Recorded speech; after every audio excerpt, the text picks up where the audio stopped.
하나님 말씀은 고린도전서 15장 19절부터 24절입니다. 만일 그리스도 안에서 우리가 바라는 것이 다만 이 생뿐이면 모든 사람 가운데 우리가 더욱 불쌍한 자들이리라. 그러나 이제 그리스도께서 죽은 자들 가운데서 다시 살아나사 잠자는 자들의 첫 열매가 되셨도다. 사망이 사람으로 말미암았으니 죽은 사람들의 부활도 사람으로 말미암는도다. 아담 안에서 모든 사람이 죽는 것 같이 그리스도 안에서 모든 사람이 삶을 얻으리라.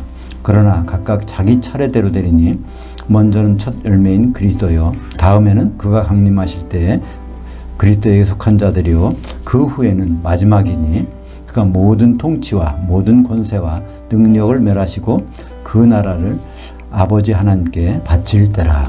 오늘 말씀을 가지고 부활, 그것을 이 생보다 내 생에 맞출 이유라는 제목으로 말씀을 나누겠습니다. 오늘은 부활주일로 교회가 지킵니다. 우리가 그 부활의 의미를 잘 생각해 볼 필요가 있죠. 예수님은 성경대로 부활하셨습니다. 무교절 기간 중에 첫 이삭단을 흔드는 날이 그날입니다. 편의상 저는 이제 초곡절로 부르고 있는데요. 왜냐하면 성경에 초실절이라고 나오는 부분은 그걸 맥추절, 그러니까 오순절날을 번역해서 초실절로 해놨기 때문에 헷갈릴까봐 저는 일부 초곡절이라고 사용하고 있습니다.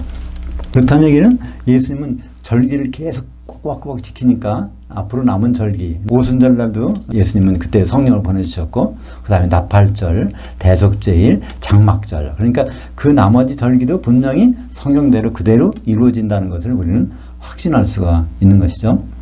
근데 무엇보다도 예수님의 부활을 통해서 놀라운 사실 하나는 우리가 그냥 기르면 100세 인생을 살다가 죽는 것으로 끝이 아니라는 것입니다. 예수님이 부활하기 전에는 한 사람도 죽었다가 살아난 사람이 없습니다.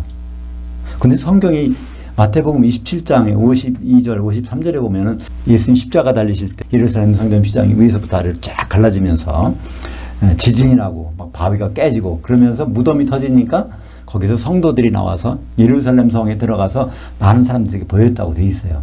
그러니까 그 사람들은 또 부활이 아니냐 그렇게 말할 수 있지만 그것은 성경적인 부활이 아닙니다. 성경적인 부활은 예수님이 첫 번째라고 그랬거든요. 오늘 말씀 중에서 첫 열매니까. 그러면 다른 그 이전 사람들은 뭐냐면 이런 몸으로 죽었다가 이런 몸이 살아나는 겁니다. 결국 이런 몸은 죽게 돼 있어요. 그래서 이런 몸이 죽고 완전히 다른 몸으로 영원히 죽지 않는 그런 몸으로 살아난 것을 성경에서는 부활이라고 합니다. 그런 면에서 예수님은 부활의 이웃입니다. 첫째 부활하신 분이죠. 오늘 말씀 고린도전서 15장 21절, 그러나 이제 그리스도께서 죽은 자들 가운데서 다시 살아나사 잠자는 자들의 첫 열매가 되셨도다. 예수님은 첫 번째 부활자이십니다. 근데 사실 거기도 원문에 보면 죽은 자들 가운데서 다시 살아나신 것이 아니라 살려지신 것입니다. 그죠? 예수님은 이 땅에 오실 때 하나님의 모든 권세와 능력과 그거를 다 내려놓고 오셨어요. 그죠? 그러니까 그분은 죽으셨지만 부활하실 때도 그분의 능력으로는 살아나실 수가 없어. 아직 하나님으로 복귀를 안 했으니까. 그래서 원문에 보면은 살려지셨다고 나오고요. 그것이 완료형으로 되어 있습니다. 죽으셨다가 완전히 살려지신 것입니다. 누가 살리셨을까요? 하나님 아버지께서. 그죠? 살려내신 것입니다. 그래서 잠자는 자들의 첫 열매. 그러니까 첫 열매가 열리면 그 다음부터는 그 나무에서는 똑같이 열리는 거죠. 그죠? 그러니까 예수님이 부활하셨으니까 우리도 마찬가지로 부활할 때 되면 이런 몸으로 부활하는 것이 아니라 이런 몸은 흙으로 돌아가고 전혀 어떤 모습일까요? 예수님과 똑같이. 그러니까 문을 잠궈도 들락날락 할 수 있고 이제 위치와 시간과 공간의 제약을 받지 않는 그런 몸으로 변하게 될 것입니다. 그러니까 우리의 소망은 그냥 죽었다 사는 것이 아니에요. 완전히 새로운 세계의 인생으로 살아가는 그 길이 열린 것입니다. 그래서 마치 뇌가 꼬치 속에 들어갔다가 나올 때는 애벌레로 나오지 않잖아요. 나비로 나오는 것 같습니다. 그런 세계를 우리가 이제 앞으로 산다는 것이 얼마나 신기한 일입니까? 그것이 예수님의 부활로 말미암아 처음으로 이 세상에 나타난 것입니다. 그전에 아무도 그런 것을 경험하지 못했어요. 그러나 예수님이 부활하심으로 그런 세계가 열린 것입니다. 근데 이 부활했다고 해서 다 좋을까요? 부활은 그 다음부터 오늘 이제 말씀의 주제지만 잘못된 길로 갈 수도 있어요. 다시 말하면 지옥이라는 길도 있고 천년왕국이라는 길이 두 가지 길이 있습니다. 공중에서 천년왕국 동안 통치하는 자리에 있느냐, 그렇지 않으면 지옥 가서 천년 동안 벌 받고 있느냐, 그런 것이 부활 후에 우리의 그 삶의 모습인 것입니다. 뇌꼬치를 봐도 우리는 그 의미를 알 수 있어요. 뇌가 꼬치 속에 들어갔다가 이게 나오려면 힘들 거 아니에요. 그러니까 그걸 힘들다고 그걸 외부에서 뇌꼬치를 이렇게 터트려 가지고 이렇게 내보내주면요, 그건 큰일 난답니다. 저는 안 해봤지만 그렇게 하면은 그게 나와서 막 말라 죽는다는 거예요. 그 뇌꼬치는 그 속에 있으면, 속에 들어가서 거기서 준비를 단단히 하고 나와야 된다는 거죠.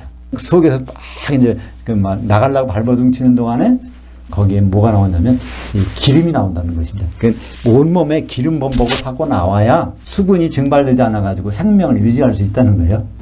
우리도 마찬가지로 우리가 그냥 부활만 바라보는 것이 아니라 우리가 기름을 준비하고 있어야 그래야 그 다음에 천년간의 삶이 유지가 되는 것과 같은 그런 이치죠.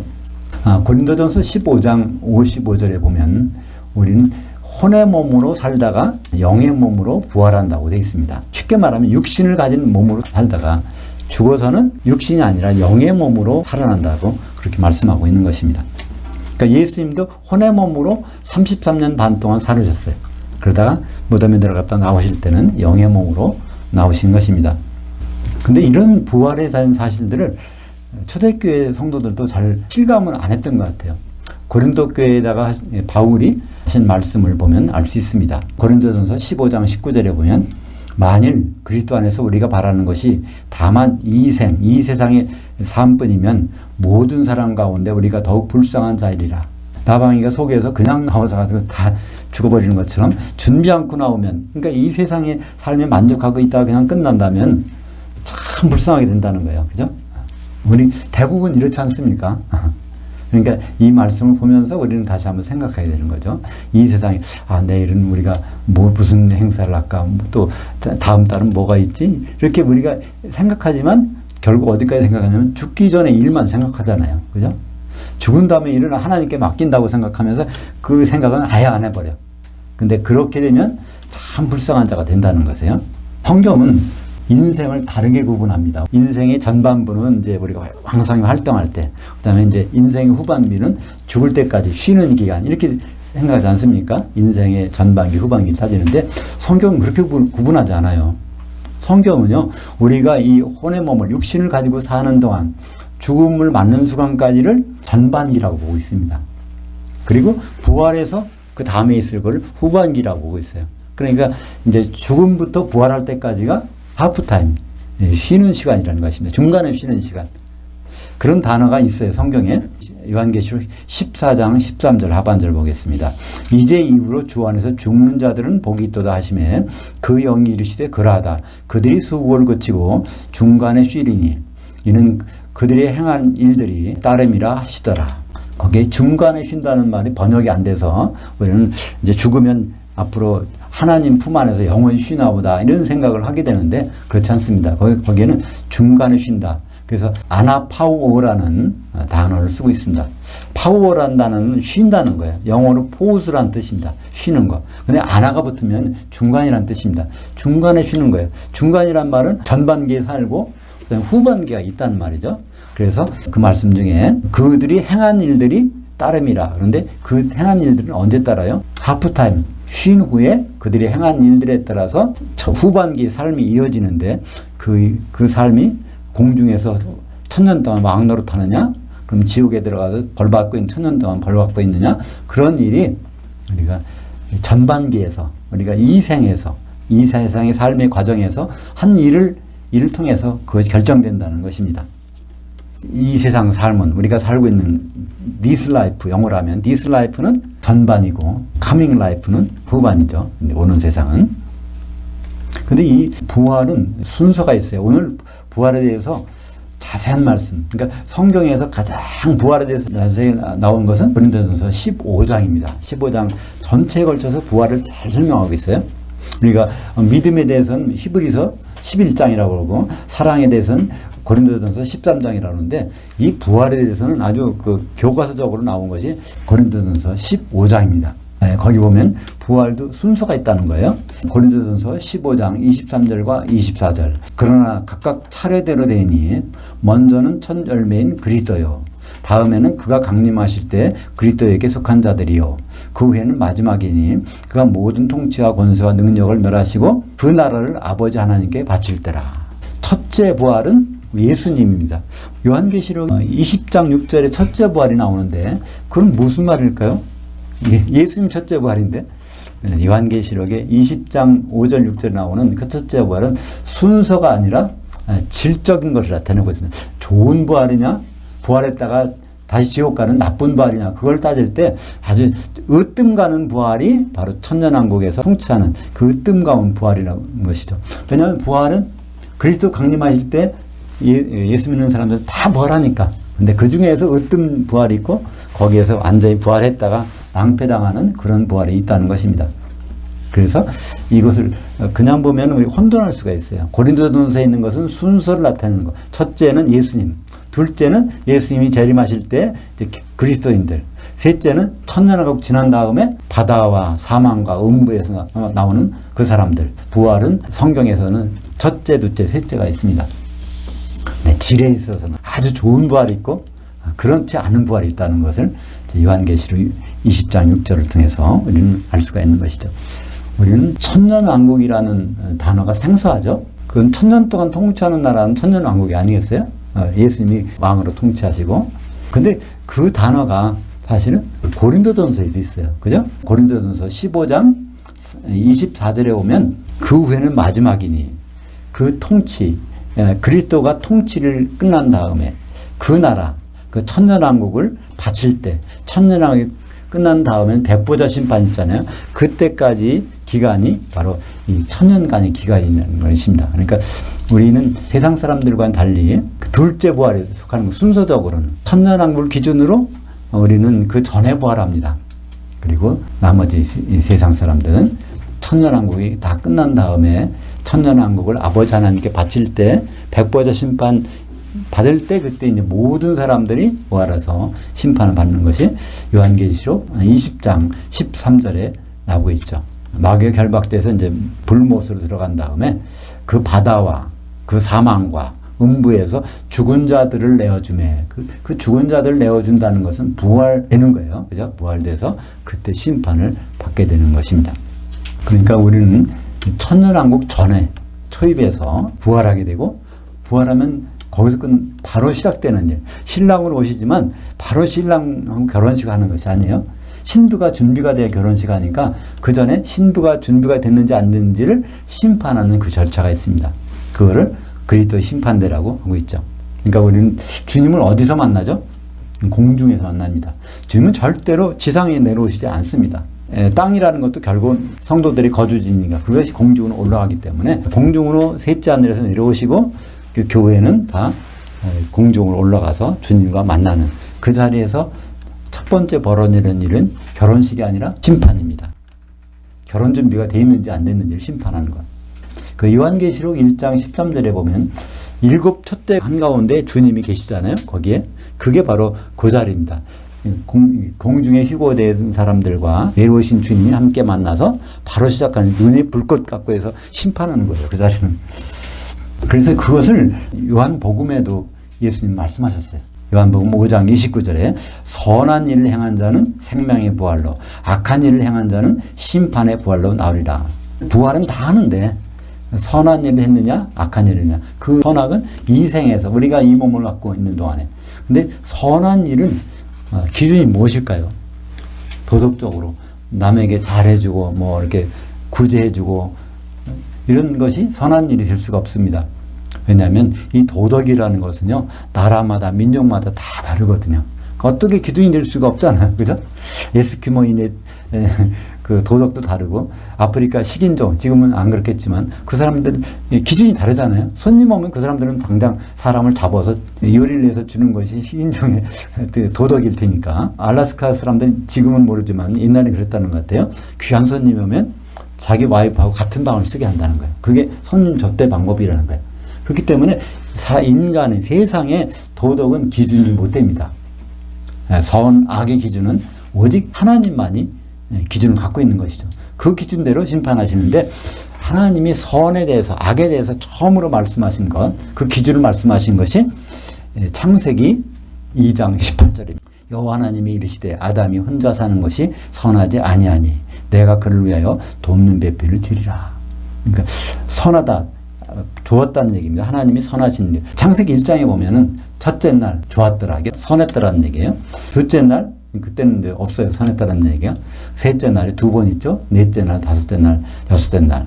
근데 여섯째 날은 또 2번 있어요. 그래서 그렇게 좋았더라 하시다가 갑자기 나 이거 싫어. 이거 반드시 이렇게 해야 돼. 그 선언한 말씀이 창세기 2장 18절입니다. 그러니까 아담이 돕는 배필을 갖는 것이 선이고 그렇지 않으면 악이라는 거예요.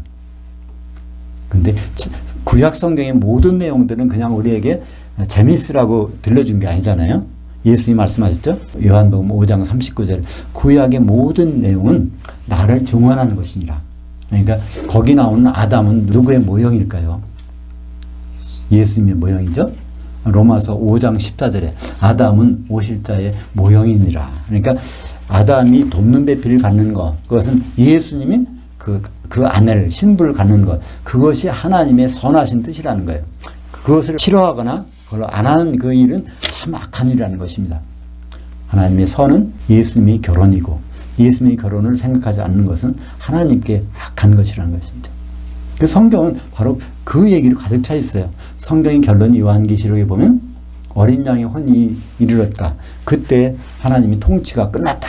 할렐루야. 그게 나온 것입니다. 그래서 고린도 후서 5장 10절에 우리가 다 반드시 그리스도의 심판대 앞에 나타나게 되어 각각 선악간에 그 몸으로 행한 것을 따라 받으려 함이라.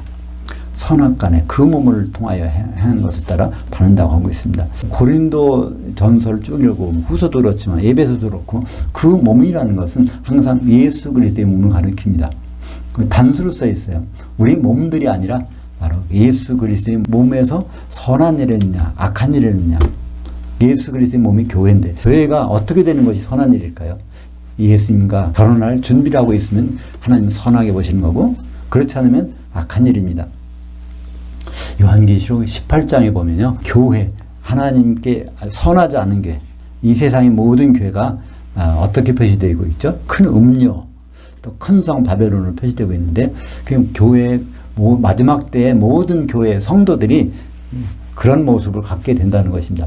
심지어는 그러니까 내 백성아 거기서 나와라 할 정도까지. 근데 그 음료 교회의 모습이 어떻다고요? 요한계시록 18장 7절에 보면 나는 여왕이라. 왕이 필요 없다는 거예요. 나는 과부가 아니라는 거예요. 과부라는 것은 남편이 없어서 남편을 기다리는 상태가 과부입니다. 남편이 없어진 거예요. 남편을 기다리는 것. 근데 교회가 나는 과부가 아니라 남편이 필요 없다는 것입니다. 그러니까 교회가 이 재림 예수님이 신랑으로 오시는 것이 필요 없다고 하면 그것이 하나님이 가장 악으로 생각하는 거죠. 그래서 큰 성 바벨론은 바로 불섞임을 받아 던져집니다. 그것이 바로 예수님과 우리가 만나서 그 심판의 결과가 나오는 것이죠. 7교회가 주님과 같이 만나 있다가 거기서 이제 큰 성 바벨론에 해당되는 그 교회들은 성도들은 바다 밑으로 떨어지는 것이 이제 요한계시록 18장 21절에 나오고 요한계시록 15장 2절에 보면 그렇지 않고 이기는 자들이 거기에서 모세의 노래, 어린 양의 노래를 부르는 그 장면이 이제 바로 그리스도의 심판 바로 직후에 나타나는 장면이죠. 그래서 위에서는 할렐루야 부르고 있고 바다 속에서는 1000년 동안 그 사람들이 벌받고 있는 장면이 나오고 있는 것입니다. 그렇게 하나님께는 큰 비밀이 있습니다. 이 성경책은 그 비밀을 기록한 책이에요. 하나님의 큰 비밀이 있는데 그 비밀을 에베소서 5장 31절과 32절은 우리에게 소개해주고 있습니다. 그러므로 남자가 부모를 떠나 그의 아내와 합하여서 그 둘이 한 육체가 될지니 이 비밀이 크도다. 나는 그리스도를 향하여 교회를 향하여 말하노라는 말씀이 있습니다. 창세기 2장 24절 아담과 하와의 사건이 바로 이 그리스도와 교회의 사건이라는 거예요. 근데 거기에 정확한 번역은 그리스도를 향하여 또 교회를 향하여 거기에 대해서 말하고 있다는 거예요. 그게 비밀이라는 겁니다. 그러니까 그리스도가 결국은 향하여라는 것은 목적지를 향해 가고 있다는 거예요. 어떤 모습으로 바뀌고 있는지 교회가 어떤 모습으로 목적지를 향하여 가고 있는지 그것을 바로 하나님의 큰 비밀이라는 것입니다. 그럼 그리스도는 결국은 어떤 모습으로 나타나죠? 요한계시록 19장 6, 7절에 보면 거기 어린 신랑으로 나타나는 거예요. 그리스도가 신랑으로 변할 것이 하나님의 큰 비밀이고 거기에 교회가 거기고 어린 양의 신부로 나타나는 것, 그것이 큰 비밀. 그것이 완성되면 하나님 비밀이 이제 이루어지는 것이죠. 근데 우리가 이제 한 가지 걱정거리가 생겼어요. 그러면요, 우리 모든 성도들이 주님 만나는 건 좋은데 거기서 만난다는 한 신부와 결혼한다고 하는데 우리 많은 사람들이 어떻게 한 신부 그 중에 하나가 된다면 나머지는 다 탈락자들 아니겠습니까? 근데 성경은 그렇지 않습니다.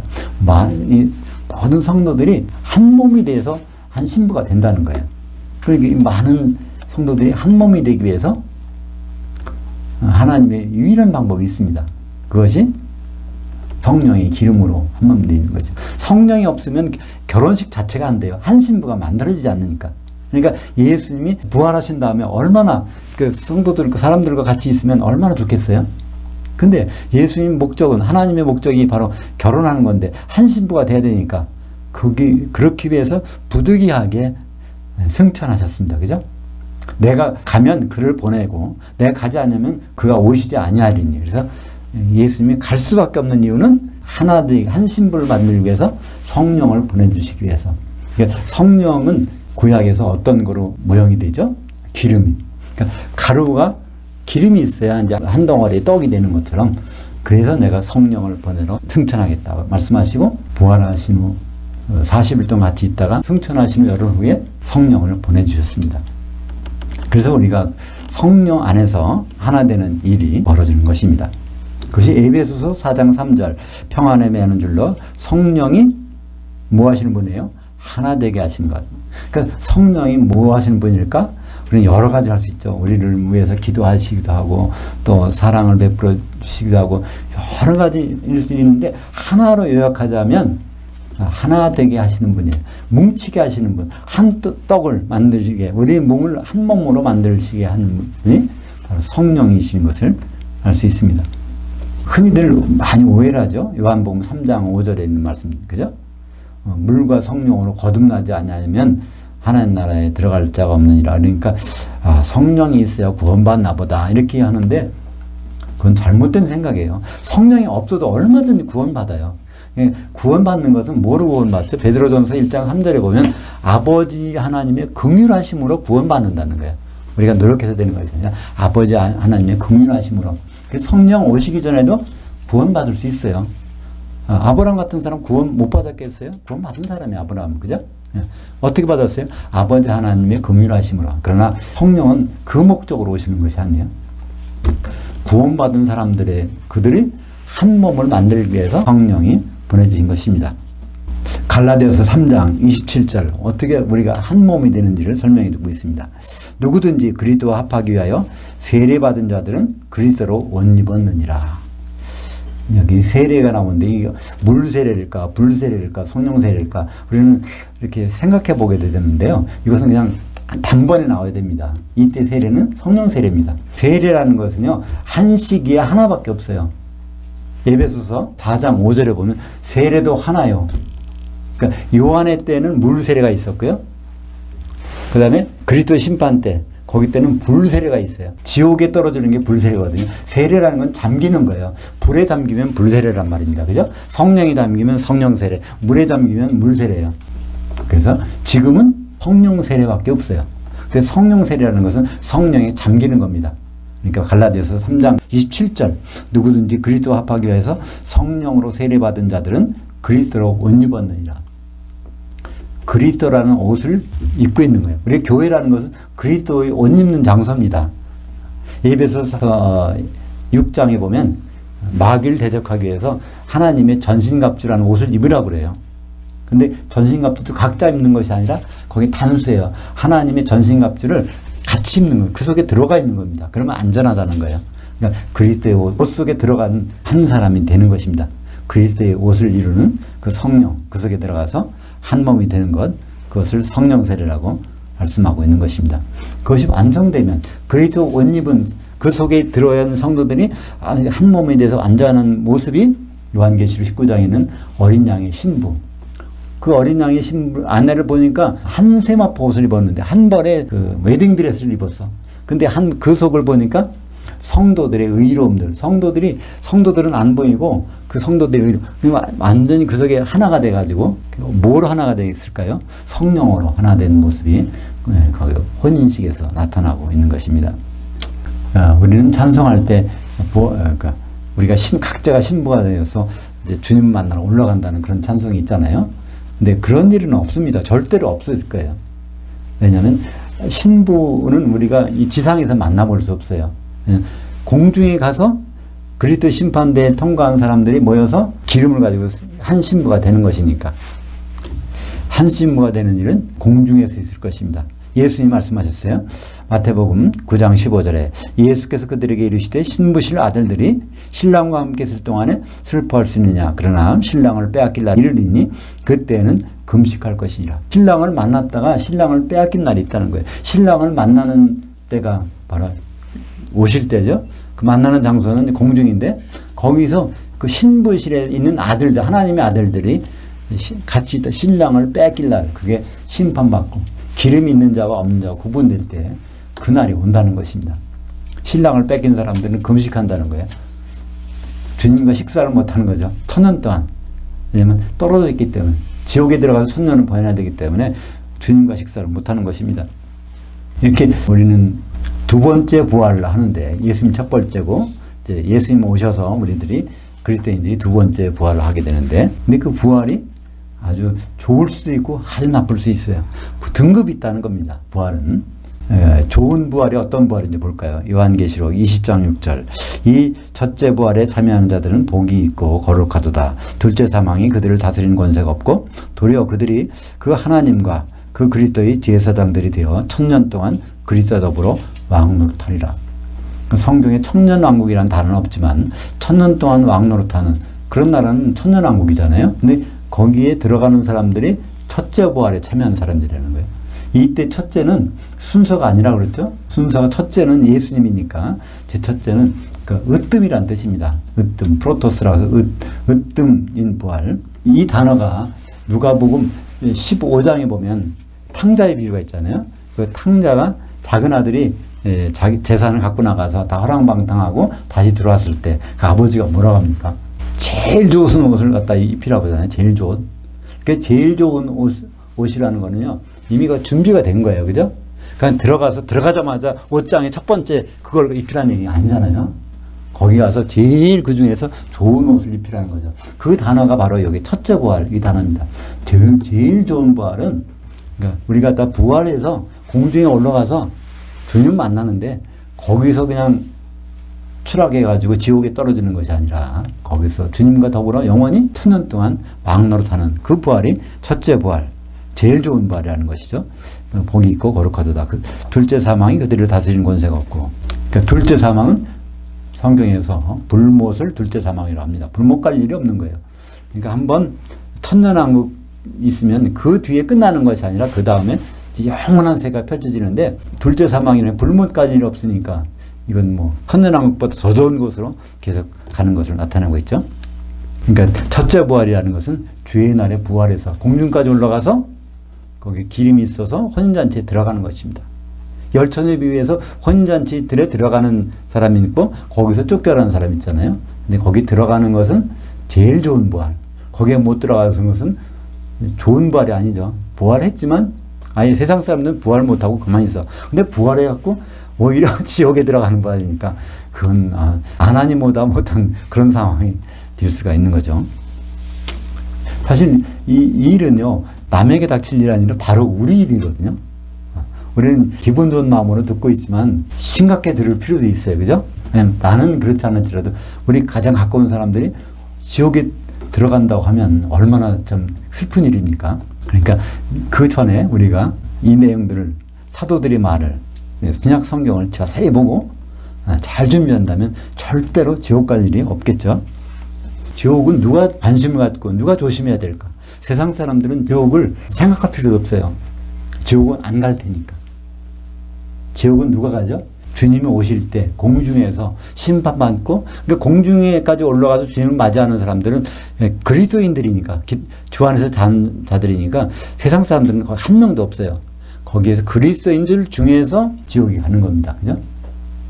그래서 이 지옥이란 단어가 성경에는 한 7번 정도 나오는데 마태복음에 많이 나와요. 지옥이란 단어를 맨 처음 나온 것이 마태복음 5장 22절입니다. 마태복음 5장, 6장, 7장은요, 산상수훈이라고 하는 거죠. 천국에 대해서, 천국에서 우리가 어떤 삶을 살아야 될까, 이런 삶. 근데 천국이 바로 하나님이 통치 가운데서 이 세상에서 우리가 어떻게 살아야 될까, 그걸 나타내는 말인데, 거기에 형제들 관계에서 지옥 가는 일이 벌어진다는 거예요. 그때 형제는 어떤 형제일까요? 하나님을 아버지로 두고 있는 사람들 중에서 지옥 가는 일이 생긴다는 것입니다. 마태복음 5장 22절. 나는 너에게 이르노니 형제에게 노하는 자마다 심판을 받게 되며 형제에 대해서 나가라는 자는 공회에 잡혀가게 되고 미련한 놈이라 하는 자는 불지옥에, 예수 천국, 불신지옥, 이건 잘못된 말이에요. 그죠? 지옥은 누가 들어가냐면 형제 관계에서 실패한 사람이 들어갑니다. 그 형제는 그냥 피부치이란 형제가 아니라 하나님을 아버지라고 인정하고 거기에 된 형제들 중에서 지옥 가는 사람이 생긴다는 것입니다. 마태복음 25장 10절. 그들이 살아간 사이 신랑이 오므로 준비했던 자들은 함께 혼잔치에 들어가고 문은 닫힌지라. 그래서 신랑인 예수님을 만나긴 만나지만 거기에서 혼잔치 들에 만찬까지 들어가는 사람과 그렇지 못한 사람은 반드시 갈라지게 되어 있습니다. 그래서 우리 예수 믿는 사람들이 특별히 유념할 말이 있어요. 예수님이 직접 하신 말인데, 예수님이 마태복음 10장에서 특별히 12사도를 부르시고 제자를 부르시고 제자들에게 당부하신 말씀이 있어요. 그게 마태복음 10장 28절. 그 말씀은 남에게 하는 말씀이 아니에요. 너희가 이렇게 하라. 너희라고 하면서 하신 말씀이 몸은 죽여도 혼은 능히 죽이지 못하는 자들을 두려워하지 말고 오직 몸과 혼을 능히 지옥에 멸하실 수 있는 이를 너희는 두려워하라. 그냥 읽어보면은 무슨 말인지 모를 수 있어요. 몸이 나오는데 앞에 나온 몸과 뒤에 나온 몸이 틀리기 때문에요. 앞에 몸은 이 세상에 살고 있는 몸. 우리가 이 몸은 죽일 수 있다는 거예요. 누가 죽이죠? 마귀가. 우리 공격해서 심지어는 우리는 이제 죽고 흙으로 돌아갈 수 있습니다. 근데 그걸 두려워하지 말라는 거예요. 누굴 두려워하라고요? 몸과 혼을 지옥 보내실 분을 두려워하는 거예요. 그러니까 몸과 혼을 지옥 보내실 분은 어디서 만나죠? 공중에 올라가서 만나는 거예요. 그죠? 그러니까 우리는 부활 다음에 일어날 일을 두려워하는 거지. 그렇지. 그죠? 오늘 제목처럼 우리가 그 삶의 포커스를 이 생에다 아니라 내 생에 맞춰야 되는 이유가 그것입니다. 우리 포커스는 이 생은 어쨌든 간에 끝나게 돼 있지만 내 생은 준비 안 하면 틀림없이 당하게 돼 있단 말이에요. 그죠? 우리 무게중심, 우리가 무게를, 양발을 딛고 서 있는데 어느 쪽이 좀 지지대가 좀 약하다고 그러면 지지대가 튼튼한 쪽에 발을 거기에 비중을 두면 만약에 약한 쪽에 뭐 넘어지더라도 괜찮잖아요. 그것처럼 우리가 이 생과 내 생 두 가지가 있는데 어느 쪽에다 비중을 둘 것인가. 내 생의 준비를 한다 안 하면은 그건 뭐 어떻게 되겠어요. 그래서 그것을 고린도전서에 있는 말씀을 가지고 마태복음 10장 28절 읽어보면 혼의 몸은 죽여도 혼을 능히 죽이지 못하는 자들, 그것이 이제 마귀와 악한 세력이죠. 그것을 두려워하지 말고 오직 부활해서 영의 몸과 혼을 능히 지옥에 멸할 수 있는 일을 너희는 두려워하라. 우리는 부활 이걸 생각하면서 하나를 정범해 먹을 수 있어요. 죽음을 두려워한다면 이건 아직은 하나님께 올바른 신앙이 아니에요. 그죠?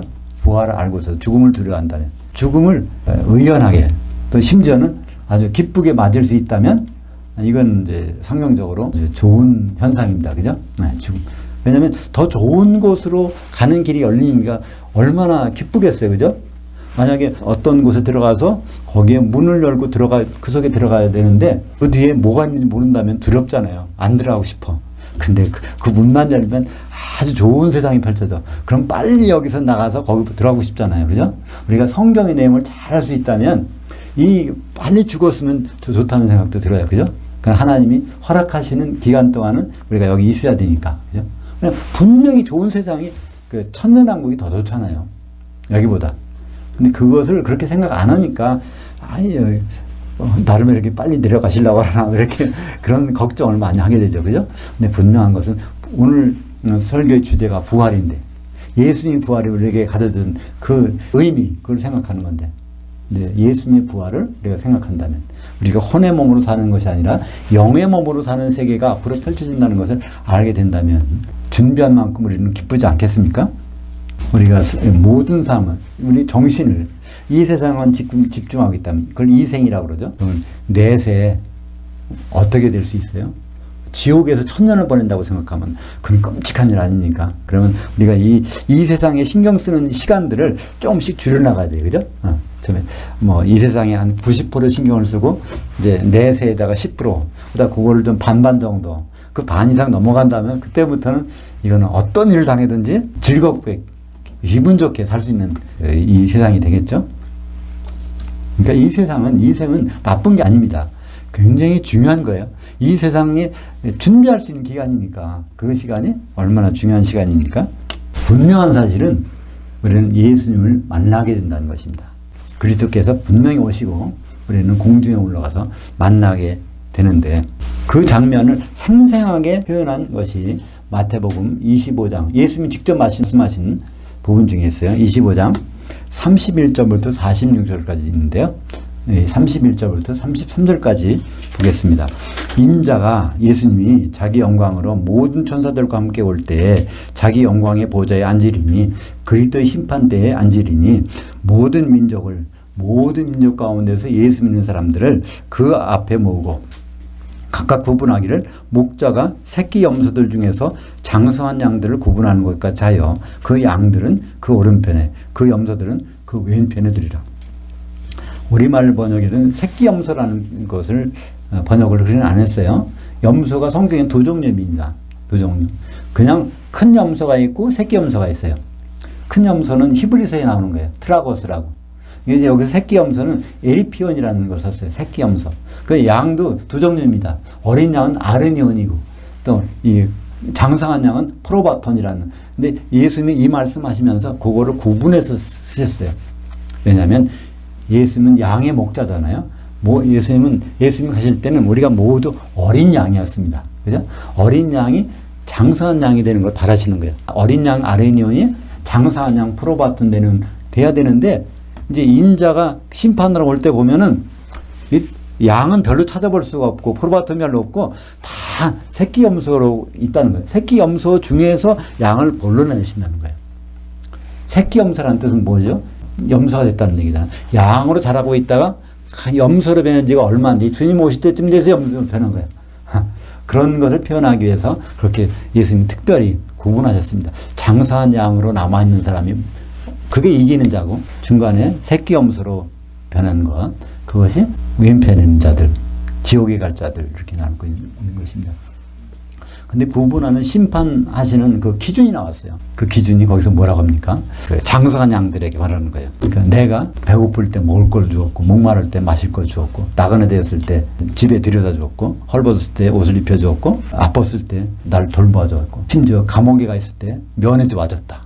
그러니까 우리가 주님한테 그런 적이 없는데요. 그러니까 거기서 여기 있는 내 형제들 중 지극히 작은 자에게 한 것이 바로 내게 한 것이니라. 그래서 그들은 이제 장수한 양으로 인정해 줍니다. 근데 그 내용의 말들을 대개는 어떻게 하시죠? 그러니까 사람들에게 잘 대접하면 그게 예수님께 대접하는 거다, 이렇게 말하는데, 그 자리는 그런 자리가 아닙니다. 인자가 자기 보좌에 앉았다는 거예요.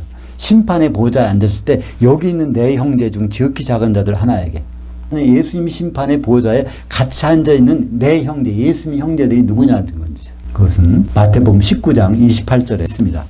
예수께서 이르시되 내가 진실로 너에게 이르노니 세상이 새롭게 되어 인자가 자기 영광의 보좌에 앉을 때 나를 따르는 너희도 12보좌에 앉아 이스라엘 12지파를 심판하리라. 예수님 보좌 옆에 여기 있는 내 형제라고 가리키는 것은 12사도들입니다. 거기는 양이나 염소가 아니에요. 12사도들. 그 내 형제. 예수님 부활하셔서 맨 첫 번째로 사도들을 내 형제라고 불렀잖아요. 그죠? 내 형제들에게 가서 나는 지금 하나님 아버지를 만나러 가야 된다. 또 내 형제들에게 가서 갈릴리에서 만나자는 것을 일러라. 그래서 그때 처음으로 사도들을 내 형제라 불렀고, 여기서 그리스도 심판대 옆에서 있는 형제들, 내 형제들. 그러니까 사도들을 우리가 어떻게 대접할 수 있을까요? 그러면 염소들에게는 새끼 염소에게는 뭐라고 그랬죠? 똑같이 말씀하면서 그렇게 대접을 안 했다는 거예요. 근데 그 방법이 있어요. 그죠? 우리가 사도들을 그렇게 끝진히 대접할 수 방법. 그건 사도들이 남겨놓은 이 작은 부분까지라도 신약 성경을 이거를 유심히 살펴보고 잘 대우하면 그것이 예수님을 대우하는 것으로 쳐주겠다는 겁니다. 그게 바로 선한 일이라는 거예요. 그러니까 신약 성경을 제대로 잘 읽어보면 예수님과 결혼해야 되겠다는 그런 것이 하나님 계획이라는 그게 알 수 있잖아요. 성경을 보면 신약 성경에 예배소서 5장 31절과 32절에 보면 거기 바로 우리가 예수님과 혼인하는 것, 그거에 대해서 제대로 생각했다면 바로 장사한 양으로 인정받는 겁니다. 그렇지 않다면, 다른 걸 추구한다면 새끼 염소로 되는 것이죠. 그래서 그 양들은 오른편에, 그 염소들은 왼편에 가게 될 것입니다. 그러니까 사도들은 중매쟁이, 고린도후서 11장 2절에 보면 중매쟁이입니다. 혼인을 가장 제대로 하는 방법, 중매쟁이 말을 잘 들으면 되겠죠. 중매쟁이가 결국 남겨준 것이 이게 뭘까요? 혼인 매뉴얼이에요. 그죠? 혼인 매뉴얼. 그거를 제대로 잘 읽어본다면 우리는 그 혼인에서 능히 어린 양의 신부가 될 수 있을 것입니다. 마태복음 25장 46절. 그들은, 새끼 염소들은 영벌에, 의인들은 영생에 들어가리라. 그때 영벌, 영생, 영이라고 번역한 것이 그게 아이오니오스라고 그래서요. 아이오니오스는 한 시대. 그러니까 지금 시대가 끝나면 어떤 시대가 옵니까? 천년왕국 시대가 오는 거예요. 이 세상 시대가 끝나면. 그러니까 천년왕국 시대에 벌 받는 게 새끼 염소들. 천년왕국 시대에 예수님과 사는 것이 영생입니다. 부활 후에는 반드시 우리들은 두 가지 길이 있어요. 영벌이냐, 영생이냐. 천년 동안 지옥에서 지내느냐, 천년 동안 그리스도와 더불어 왕노릇 하느냐, 천년 동안 공중에서 있느냐, 천년 동안 불섞인 유리바다에서 있느냐. 그것은 아주 그냥 둘 중에 하나는 반드시 가게 돼 있는 것입니다. 우리가 이 100세 시대, 그 전보다 더욱 이제 관심이 많아요. 이제 건강에 대해서 뭐 여러 가지. 요즘에 그럴 수밖에 없잖아요. 그전엔 7, 80년 하면 이제 이 세상을 끝나니까. 그러니까 그 뭐 80세, 90세, 100세 넘으면 어떻게 살까? 그건 아무 걱정 안 해도 되게 됐어요. 그죠? 근데 지금 그걸 준비 안 하면 살 수가 없어. 그죠? 남에게 피해를 줄 수도 없고. 그러니까 그 나머지 건강에 재정적인 뭐를 아주 끔찍히 생각을 해야 살 수 있는 시간이 됐어요. 그러다 보니까 우리는 뭘 생각하지 못합니까? 1000년 동안 살 거에 대해서는 생각을 못 해요. 그죠? 근데 우리는 물론 이 세상도 관심을 갖고 잘 성실히 살아야 되지만 우리가 분명히 맞을 1000년 시간을 어디서 보낼 것인지 그것을 또 조금씩은 더 생각해야 되지 않을까 그런 생각을 해봅니다. 우리가 후반전을 보낼 것이 천년왕국 공중이냐, 그렇지 않으면 불섞인 유리바다 지옥이냐, 그것은 우리가 이 생의 삶 가운데서 준비하기 나름인 것입니다. 기도하겠습니다. 하나님 아버지 감사합니다. 오늘 부활주를 맞이해서 주님이 부활하신 것을 다시 한번 더듬어 보았습니다. 혼의 몸을 입고 33년 반을 살으시다 이제 영의 몸으로 부활하신 주님, 우리가 앞으로 주님과 똑같이 영의 몸을 입고 1000년을 살 터인데 그때 어디 가서 살 것인지를 우리가 잘 생각하고 사도들을 잘 대접해서 신약 성경을 통해서 주님과의 성공적인 혼인을 이룰 수 있도록 인도하여 주시옵소서. 예수님 이름으로 기도합니다. 아멘.